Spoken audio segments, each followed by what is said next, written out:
can Myanmar's military put a lid on it? Across the country, a third day of protests against the coup of last week that called time on a decade of democratic transition. Up till 2011, citizens in one of Asia's poorest countries had mostly been secluded from the outside world. With Facebook and Twitter now cut and the top leadership of Aung San Suu Kyi's NDL detained, the junta has certainly stacked the odds in its favor. So what to make of the next generation that's been taking to the streets? The scenes these past 3 days reminiscent of Thailand, where young people seem to be shrugging off political fault lines of old. Is it a fair comparison? And how far will they get without a leader? Failure or success also depends in part on outside players like China, and whether stability for them means the military or to stick with the more business-friendly gradual opening that we've seen these past 5 years. Today in the France 24 debate, we're looking at the showdown in Myanmar. Joining us from Rome, journalist Thin Lei Win is with us. Thank you for being with us here in the France 24 debate. Thanks very much for having me, Francois. From Berlin, David Brenner, lecturer in global insecurities at the University of Sussex and the author of Rebel Politics, a political sociology of armed struggle in Myanmar's borderlands. Welcome to the show. Thanks, Francois. And a pleasure to welcome back David Cameron, adjunct professor at the French Political Science Institute, Sciences Po. How are you? Pleasure to be back, Francois. Okay. The France 24 debate where you can join the conversation, and you have on Facebook and Twitter, hashtag F24debate. Yeah, 1 week on, the first formal address by Myanmar's army chief, Senior General Min Aung Hlaing, insisting the coup was justified by voter fraud, but pledging to hand back power after elections. Earlier, state television reading out a statement warning of legal actions to prevent acts that are violating state security, the state's stability, public safety, and rule of law. There's now been coming word of martial law for Yangon and Mandalay that's been imposed after a third day of protests across the country. Karis Garland has more. As crowds swelled for the third consecutive day of protests in Myanmar, police in the capital used a water cannon to clear roads. Marking 1 week since the army ousted democratically elected leader Aung San Suu Kyi, protesters renewed demands that she and other politicians be released. Meanwhile, doctors, some teachers and other government workers participated in a civil disobedience campaign.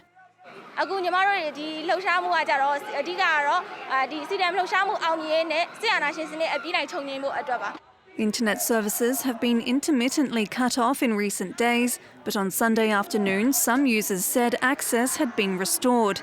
The shutdown has raised concerns Myanmar could experience similar isolation to before it transitioned to democracy in 2011.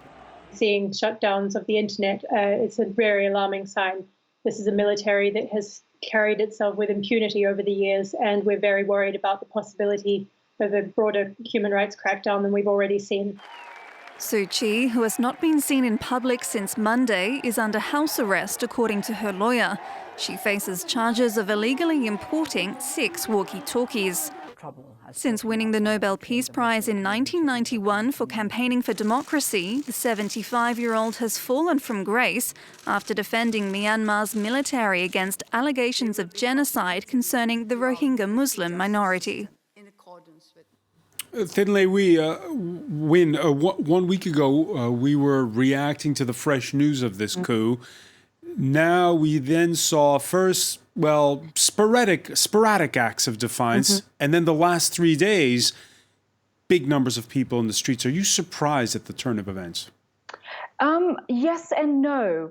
I am sort of surprised that people have come out in a way, but having spoken to, friends and family members still back in Myanmar, Burma, whatever you want to call it, the anger is palpable. People are very, very angry and upset, and they want to show it.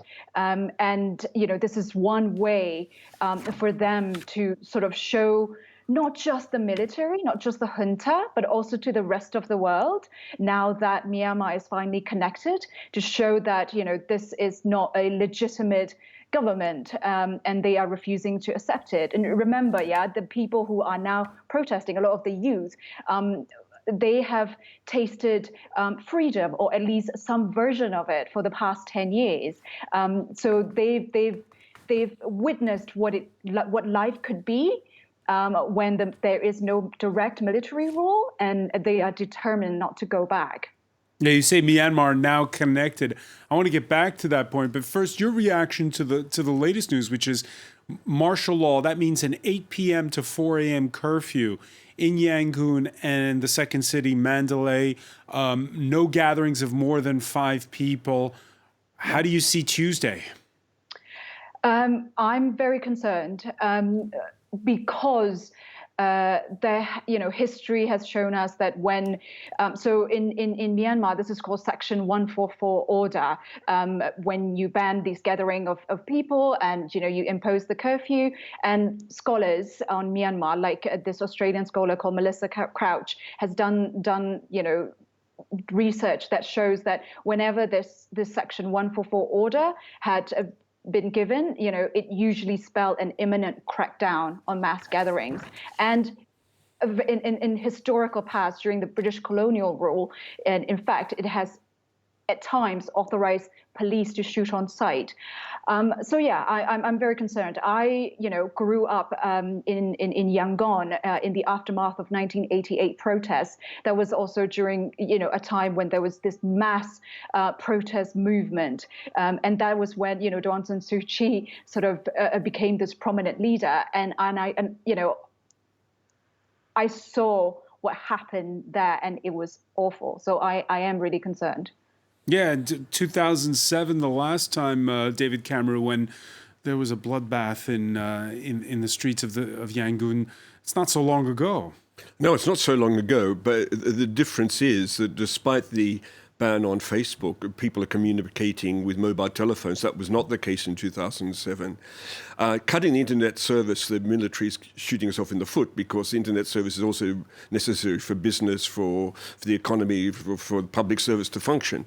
And it's also rather kind of counterproductive, because the military itself has a psychological warfare group, I think of about 500 people, who spreads misinformation on social media. So they've also cut off that possibility for spreading misinformation. So there's a whole lot of contradictions the way the military are behaving. But that broaches the essential question, and we just heard about the fact that when they evoke this section of the law, do you get the sense that the military knows what it's doing, that this is all carefully planned? Remember, they staged the coup the day that they were going to certify the election results in the capital. Does the military have a plan that it's long prepared, or are they improvising? I think they had a plan for the coup. That seems to have been well prepared. I don't think they seemed to have much of a plan of what to be done afterwards. I mean, the pretext they used, taking the words of Donald Trump, was about electoral fraud. And they've used the argument of the Thai military when they do coups, which is they are about restoring democracy. So further contradiction. But it's not clear that they actually really know what they're going to do from it. And also that curfew, what I expect will happen at 8 p.m., you're going to see even more massive banging of drums, of saucepans. The protests, which is virtually non-stop, because during the day there are demonstrations, but in the evening it's the parents and the grandparents who are there expressing their disapproval. All right, you mentioned that promise of a return to democracy. Let's listen to the words of Senior General Min Aung Hlaing. Again, this is his first address, formal address to the nation, promising the restoration of democracy after 1 year. ဆောင်ရွက်ပြီးစီးပြလို့ရှိရင်ဖွဲ့စည်းပုံအခြေခံဥပဒေ2008ခုနှစ်နဲ့အညီလွတ်လပ်ပြီးတရားမျှတတဲ့ပါတီစုံဒီမိုကရေစီအထွေထွေရွေးကောက်ပွဲကိုပြန်လည်ကျင်းပပြီးအနိုင်ရတဲ့ပါတီကိုဒီမိုကရေစီစံချိန်စံနှုန်းများနဲ့အညီနိုင်ငံတော်တာဝန်ကိုလွှဲအပ်နိုင်ရေးဆက်လက်ဆောင်ရွက်သွားရန်ဖြစ်ပါတယ် Yeah, we'll proceed following the rules of the 2008 Constitution. David Brenner, your reaction?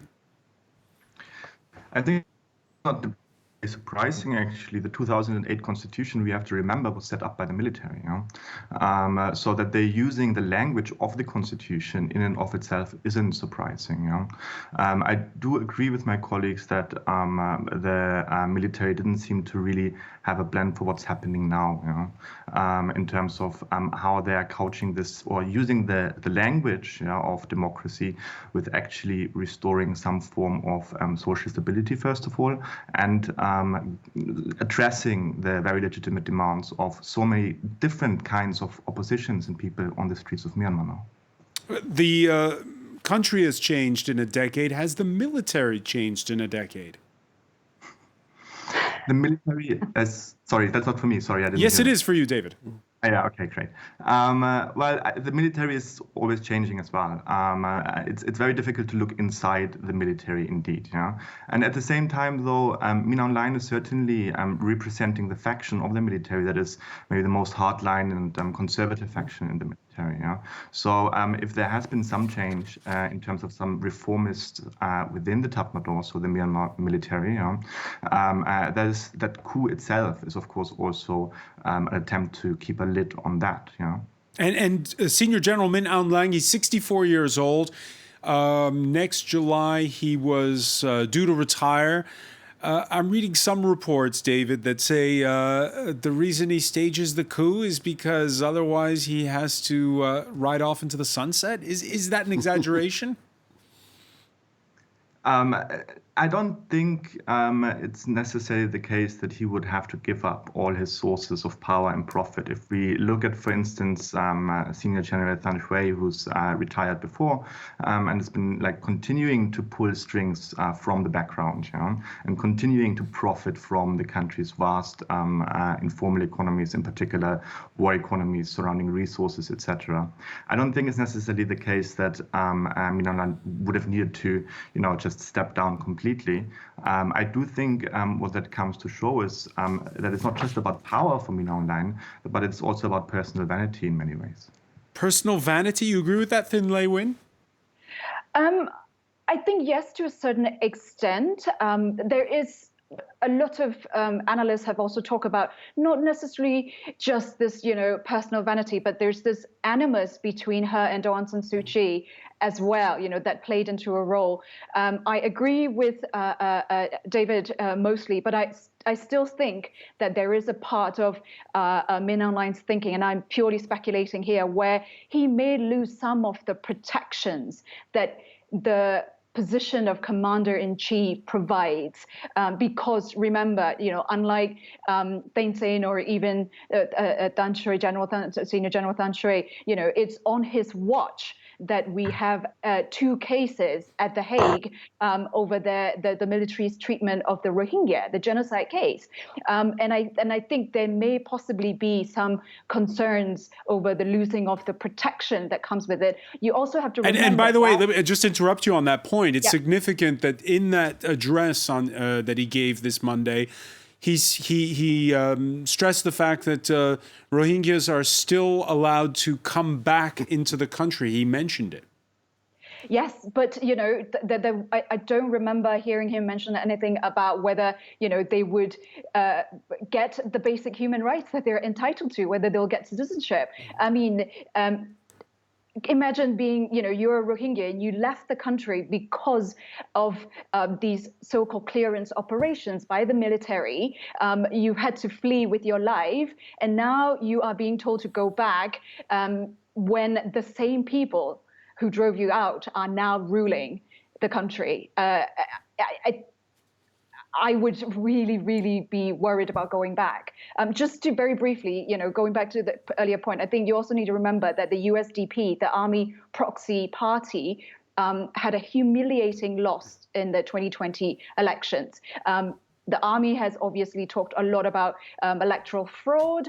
A lot of the observers have said that it's largely free and fair. Now, the mass disenfranchisement of ethnic voters is another issue, but the election itself has been deemed to be fair, pretty much above board.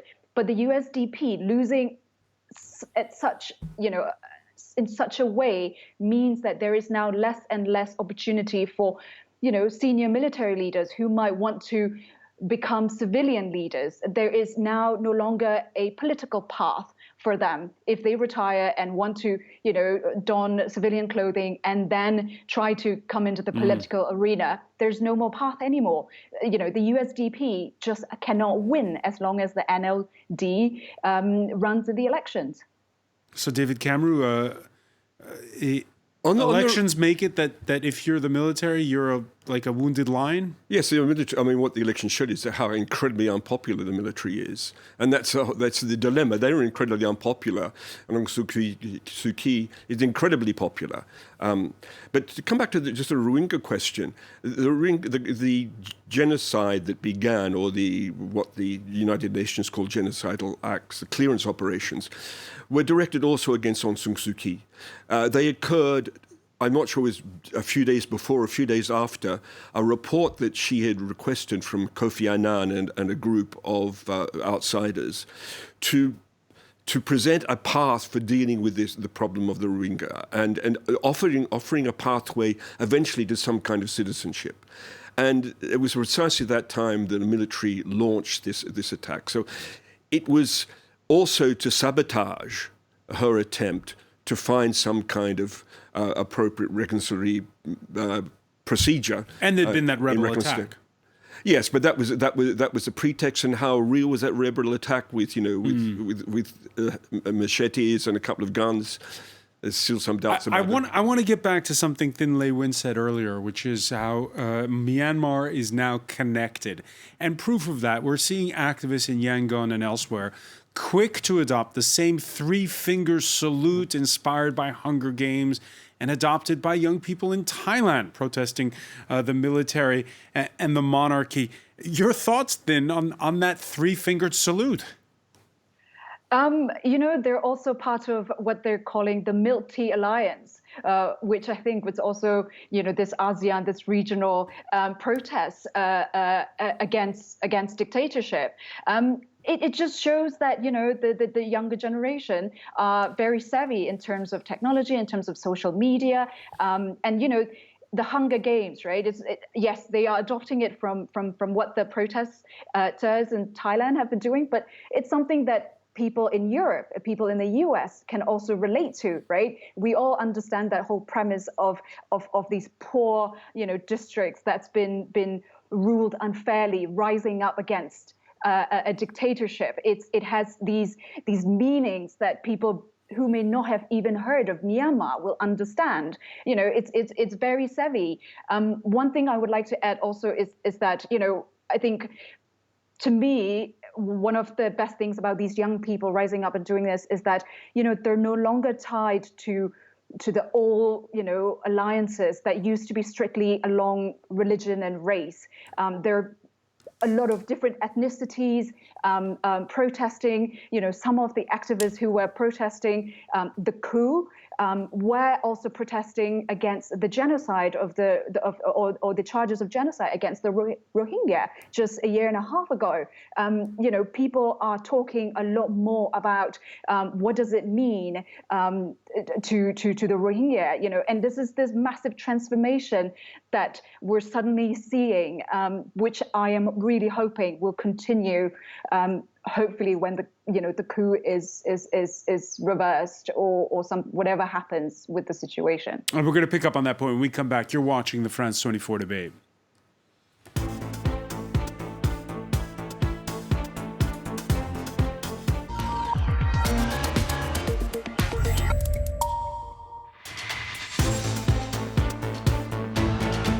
Welcome back, or welcome if you're just joining us. It's the France 24 debate, and we're discussing what happens now in Myanmar, we've now seen big mass protests a week after the coup there. We've also heard late Monday the junta announce martial law for the two biggest cities, Yangon and Mandalay. What it will mean going forward, we're talking about it with journalist Thin Lei Win, who joins us from Rome, from Berlin, David Brenner. lecturer at the University of Sussex and the author of Rebel Politics, A Political Sociology of Armed Struggle in Myanmar's Borderlands. David Cameron, adjunct professor at the French Political Science Institute, Sciences Po, is with us as well. David, just before the break, we were showing the three-fingered salute. You were on this very set a few months back discussing Thailand with us. How far do you stretch the comparisons between the youth in Thailand defying the monarchy and the military and what we're witnessing now in Myanmar? I think they're both incredibly cosmopolitan and they're both incredibly linked to, using social media. The difference is that in Myanmar, people are protesting for what's been taken away from them. That is, that they've had this possibility of living in a democratically under a democratically elected government, and that's been taken away from them. As one of the demonstrators said, we were like a bird learning to fly, and the military has cut our wings. Whereas in Bangkok, the demonstrations are about not something that's been taken away from them, but something that they want reform. That is the power of the monarchy and the getting rid of the present government. And you heard Thin Lay Win describe how traditional political fault lines are being challenged. Is it the same in that respect in both countries? I think that's partly the case. I think that also in Myanmar, I think one of the problems with Aung San Suu Kyi and the NLD was that they didn't allow the younger generation to really rise up and take positions of power and authority in the party. I mean, Aung San Suu Kyi, despite all her great qualities, is a very autocratic individual. And she hasn't been able to delegate and not really listened too much to other advice. In that way, she's rather similar to the commander-in-chief of the army. So I think there is clearly in these demonstrations a generational aspect. And that's why it's so different than 1988. The monks are present, but they're not so much in the vanguard as they were in 2007. It's the younger people who are out there in front of the demonstration. And the other thing is, it's not just demonstrations. That's another difference. There's a general strike going on. Now, how long that will continue is important. I think, as I mentioned before we began, a day to watch is this Friday, which is Union Day, when the military parades, literally parades, to show its importance in the country and to see what the reaction will be at that time. David Cameron was mentioning in part one, I'll put it to you, David Brenner, was mentioning the fact that this idea of do you cut the internet or not is a bit of a quandary for the military, which has used it for its own propaganda purposes. And we've seen that it's been a little bit restored, that some people are using VPNs. Your thought on the battle that's being waged over social media?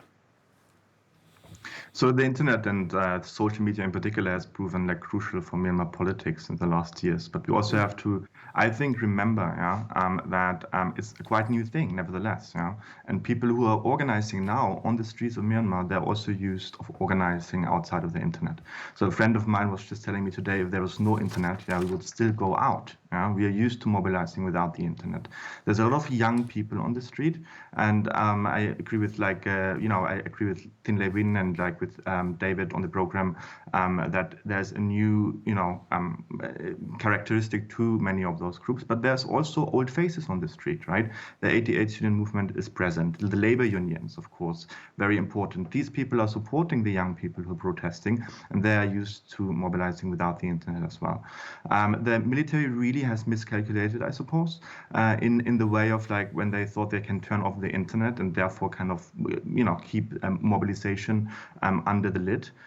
We will see, I do think, further internet cuts to come when the military decides to crack down violently on the protests to come. But of course, also what we saw in Mina Online's address today is this idea that basically the military guarantees some form of stability again and so on. And I think David was already saying, of course, they want to portray an investor-friendly image of the country. I mean, nothing screams more emergency, etc., than turning off the internet in the country, right? So we'll see continued, I think, an on and off approach to that.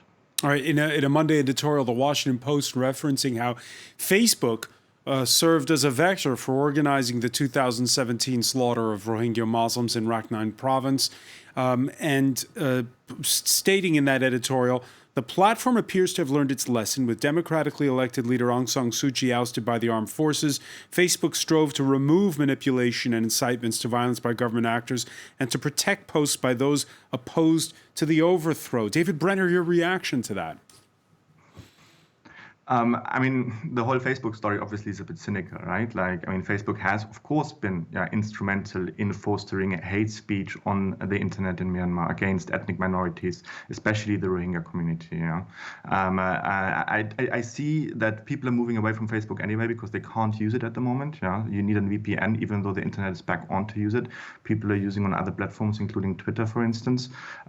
So I do, of course, kind of hope that the whole Facebook monopoly in Myanmar, in terms of also how it spreads rumors and so on, that people are rethinking some of that now. Yeah, Thinley Win, it's the 10th anniversary of the Arab Spring. At the time, people were gushing about how Facebook enabled leaderless revolutions. Of course, we know the dangers of that and the limits of all of that. Do those inside of Myanmar sense those limits? I think they are now. They weren't before. I mean, I remember when I was, back there in 2015, 2016, set up a news agency called Myanmar Now, and I was trying to speak to some of my younger colleagues to do research. And, they didn't know how to use Google. They just went on Facebook and asked their friends, or put up a status update and asked people to help them. For a very long time, for ordinary Burmese people, Facebook was the internet. And I'm sure, both David Kamur and David Banner would know, Myanmar, because of its long history of dictatorship and suppression of information, it's a country that has thrived on rumors and tea shop gossip. They've just all moved to Facebook. And I think it has taken quite a long time for the people to actually catch up to the limits of it. And I think they are learning, particularly right now with the coup and when everything got cut off. I mean, suddenly I now have a lot of my contacts coming up on Twitter and on Signal and other, encrypted channels as well, which of course is good. But we all know that Twitter has its own issues with misinformation and fake news. But I just hope that, that the users this time around won't take that long to learn some of those limitations. And again, the question of what do you do, especially because we were talking in part one about the different scenarios going forward. Does this movement need a leader? I mean, listening, and tell me if you agree, Thinley Win, to David Kamru, you get the sense that Aung San Suu Kyi, for instance, is loved but not necessarily looked to as the leader going forward. Well, this is going to be controversial, but I hope so. I hope that is what happens going forward, because we shouldn't be putting, all our eggs in a basket. We shouldn't be just placing all hopes on a single person. That just does not make sense. Just in general everyday life. Why would we do that in politics? And I think it's really shown that for so long it has just been a one-woman show in the sense that, when the coup happened last Monday and the MPs were detained, it took them 3 days, I think, to actually take an oath.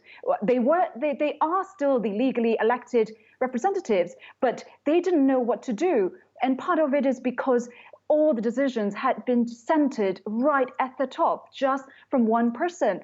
And when that person gets taken away, nobody knows what to do. So I really hope in the future that, yes, she had sacrificed a lot for the country. She's done so much.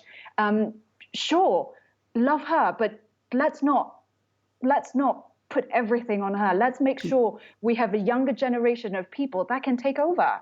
That younger generation, will it come from within her National League for Democracy party or in some other means? I hope it comes from everywhere else.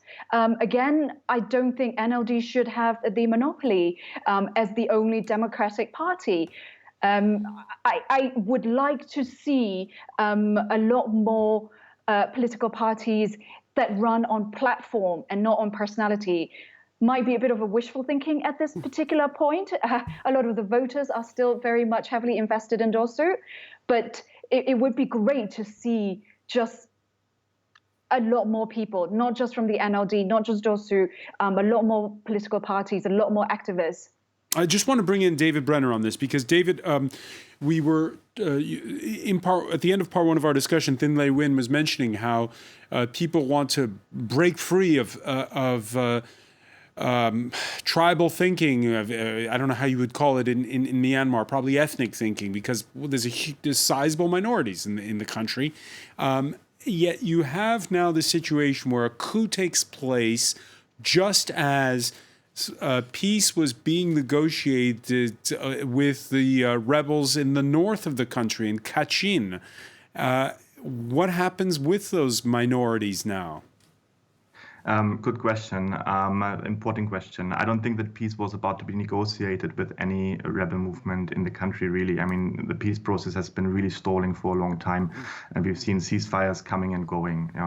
But other than that, I do actually believe that there is a potential transformative moment here, where basically what we've seen also on the streets of Yangon, Mandalay, and importantly today on the streets across the country, there have been protests in Shan State, in Kachin State, in Chin State, in like really more remote areas where you have a lot of ethnic minorities living.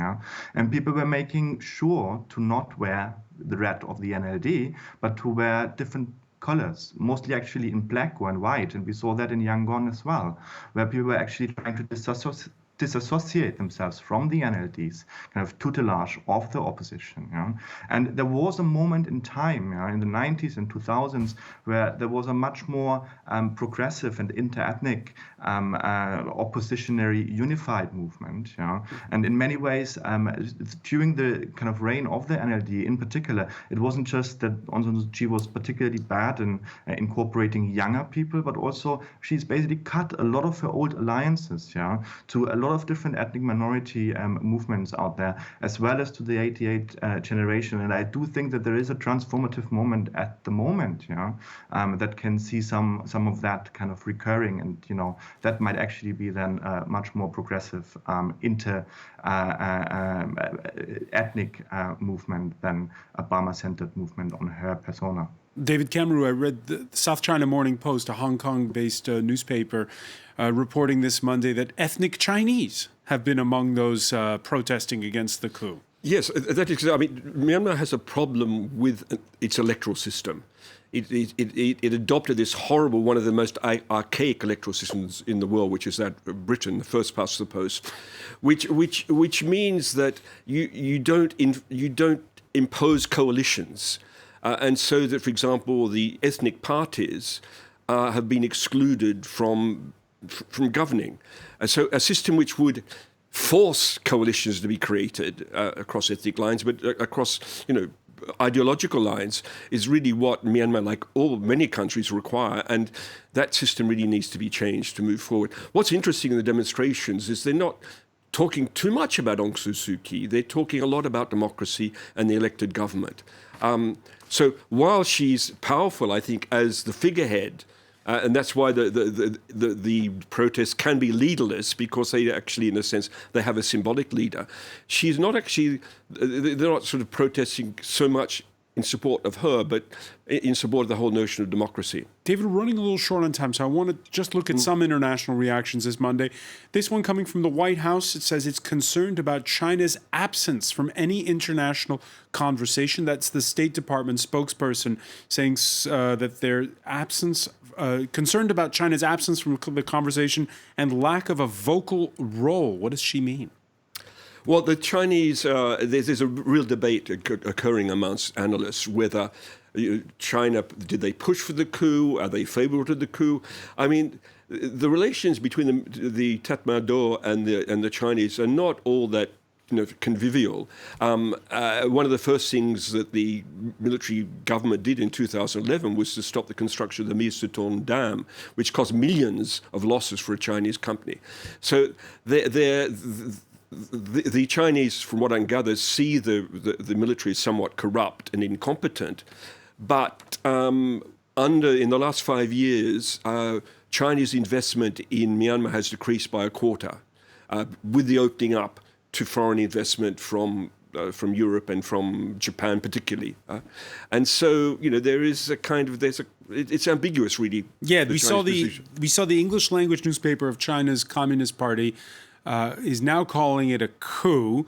But at first, Global Times labeled it an important cabinet reshuffle and chastised the West for immediately suggesting sanctions. David Cameron mentioned Japan. There was an editorial in Global Daily, in Global Times, where it said Japan and some Western countries need to realize that China is not on the opposite side of the West when it comes to the Myanmar issue. China and other neighboring countries of Myanmar generally hope that all parties in the country will exercise restraint, resolve problems peacefully under the legal framework, and maintain social stability. Then Lei Win, your reaction? I mean, that's to be expected, right? That's what China would say. Having said that, they did sign off on that Security Council statement, which is not, I guess, which doesn't, go as far as a lot of people would have liked, but it is still something. But I think also, obviously China plays an outsized role in Myanmar's, politics and economy. But let's also not forget a couple of the other regional neighbors. There's India, there's Russia, there's South Korea, and they are still, according to an independent fact-finding mission report that came out in 2019, still providing the Myanmar military with military support. So there are, and then there's ASEAN member countries that could do more. So yes, China's important, but I think there's, the international community should also put pressure on a couple of these other nations. On these other nations, at the end of the day, and you heard David Cameron there mention how China has seen less investment than before, while at the same time it's got that gas and oil pipeline now that runs straight from China to the Indian Ocean via Myanmar. So Thin Lei Win, whoever's in charge, they've got a very strong interest in siding with them? Well, yes, but they have been trying their best to be on good terms with the NLD government and Dosu. But ultimately, there's, like you said, the gas pipeline. Don't also forget the dam that was cancelled by President Thein Sein. But China has been pushing to get that the dam, the Myitsone Dam, back on the agenda. And they will, of course, look at their own benefit and the economic as well as the benefits to their own people. And if that means, being practical and being, I guess, working with the military, they will probably do that. And at the end of the day, do these international reactions matter, Thin Lei Win? Yes, it does. I still think so, even if they're limited. Because number one, I think really important, it gives the message to the people in Myanmar that they're not forgotten. One of the things I remember growing up there in the 90s and the late 80s was this feeling of isolation, of people not caring about what's happening in your country because it's not strategic enough, it's not important enough. The swift condemnation from the international community at least give the people hope that the world is watching and they're not alone. And despite what the military might say, they do still care to a certain extent they might not necessarily listen to the international community, but they still care what they look like. I still think it matters. I still think it's important. Yes. And we'll be continuing to cover it here on France 24. Thin Lei Win, I want to thank you so much for joining us from Rome. I want to thank David Brenner in Berlin, David Cameron here in our studios. Thank you for joining us here in the France 24 debate.